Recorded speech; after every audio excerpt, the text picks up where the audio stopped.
went to 7 Pro Bowls, 5-time first-team All-Pro. He is the former CBS sports analyst and reporter. He co-hosts One Bills Live. That airs weekdays from 1 to 3, and he also handles post-game duties for the team. What was it like, Steve, post-game in the locker room for the Bills? I'm thinking it's pretty excruciating. Yeah. This is a game that you got to feel like if you're a Bill that you absolutely gift wrap and tied a bow on for the Broncos to give away a game like that, particularly at the end where not only have you played and turned the ball over, you're -3 on the turnovers in the first half alone. You're still only trailing by a touchdown. Come back, finally give yourself a lead with 2 minutes to go with a defense that has been played really well, even though they've been depleted, and then to have them miss a field goal to win it, only to have 12 men on the field. I think it's excruciating and embarrassing a little bit. Yeah, it's definitely a dark Tuesday in Buffalo after a Monday night game. No question about it. Okay, can you pinpoint what's the problem? Yeah, no, I can't. There have been a couple of weeks there was a stretch early in the first month of the season where this team was lights out. Hanging 37 on the Raiders, 38 on Washington, and then hanging 48 on a Dolphins team that was 3-1 coming in. I mean, they really seemed like they had it. Now, all of a sudden, you're right. The problem seems to be a little bit esoteric. Maybe it's a combination of things. Maybe it's something different every week. But obviously, something's wrong with the recipe. Whatever the ingredients are, you got too much of this and too little of that. It seems like they've got the recipes in the cupboard somewhere, and they just can't figure out the mix. Josh Allen seems to be regressing to where he was 2018, turning it over too much. Yeah.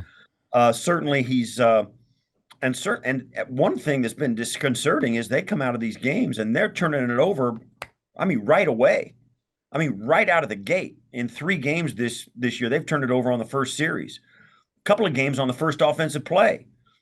So obviously that is not a recipe for success. But I think if you're gonna put it at the feet of one thing, it's been the turnovers more than anything. I made this comparison earlier in the show. You played in the Brett Favre era. I do see some Brett Favre, Josh Allen similarities there. Wanting to make the play.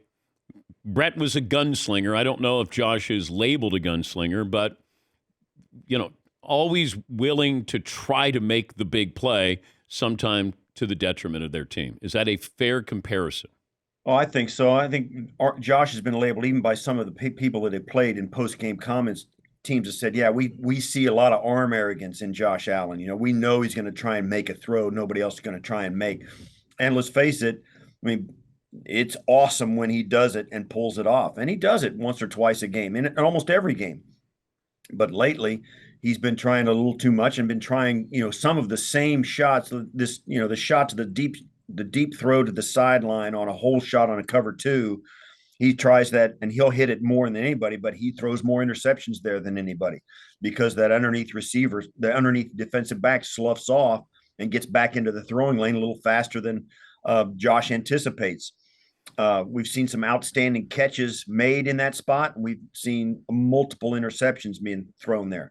So teams are starting to get a handle that Josh is going to try and throw it if you can get in there. So a little bit of that. And then we've also got places where early in games, Josh will throw it to a guy and he'll put some heat on it to get into a tight window. And it turns into a volleyball match. The guy comes off the guy's hands and it turns into an interception. We saw that last night with Gabe Davis on the second series of the game. So, you come out of the gate, turn it over twice in a game against the Denver Broncos. All of a sudden they're way in it in a game where maybe otherwise they might be a little overmatched and they end up pulling it out at the end. We're talking to Steve Tasker, former Buffalo Bills All-Pro. Give me best case scenario for this team. Realistic best case scenario the rest of the season. They got to go. I mean, realistically, they got to go. I'm thinking 5-2 down the stretch of the last 8 games. And they've got the Chiefs, the Eagles, the Cowboys, the Chargers, the Jets, Patriots, and Dolphins. They got a first place schedule. And now they've done, the first, Dan, when you find yourself in a hole, the first thing you got to do is stop digging. They haven't done that yet. Yeah. Right? So wow. They gotta go, 6-2, maybe 5-3 over the last 8 games they got left, or last 7 games they got left, 5-2, to have a shot to really get in. Now, if they beat the Patriots, Dolphins, and Jets, they got a shot at the division title if they can win a couple of those other games. But the best case scenario is if they find some way to claw and kick and scratch to get in, even as a 7th wild card. There's enough horses in the room to make a run, like they did in weeks 2, 3, and 4. They should get Von Miller healthier and healthier and healthier. There's a chance Daquan Jones could get back on the field. There's a chance they'll get healthier, and they'll have guys like Rasul Douglas get more acclimated into the equation, be a CB1 or CB2 here. So they got a chance to get back healthier. Micah Hyde could get back on the field. So they got a chance to get healthier down the stretch, and they do have the ingredients in the cupboard, I think, to put a run together, no question. But now the question isn't how are they going to look when they get to the playoffs? Can they get over that hump? The question is, can they get there? And then when they do, find what they were so good at in the first month of the season. It's a tall order. It's a long season, but they got to find a way to get in and then put a run together. That's best case scenario. They got to go 5-2 down those last 7 games with a gauntlet of a schedule. If the Bills don't make the playoffs. Yeah, if they don't make the playoffs, it's interesting. It's hard to, and I know this too, it's hard to defend, what's going on, even with the coaching staff and the players after a game like last night. But this is still a team that's really difficult to beat. The times you see them lose games are through ways that are unsustainable. You don't get a missed field goal and 12 men on the field to beat this, without beating this team. Last year, the same thing with the Minnesota loss last year. They have 3 game stoppers, and all 3 of them go catastrophically against the Bills. The narrative around Buffalo now is they're looking back. There's a 13-second game. That game. There's a Hail Murray. There's the Minnesota game, as I mentioned, the overtime game in Tampa Bay. All these losses are all by single digits. They're through some quirky, weird circumstance that somehow the team pulls out a victory. And that's the personality of the Bills' losses. Their wins are convincing, and they have the horses.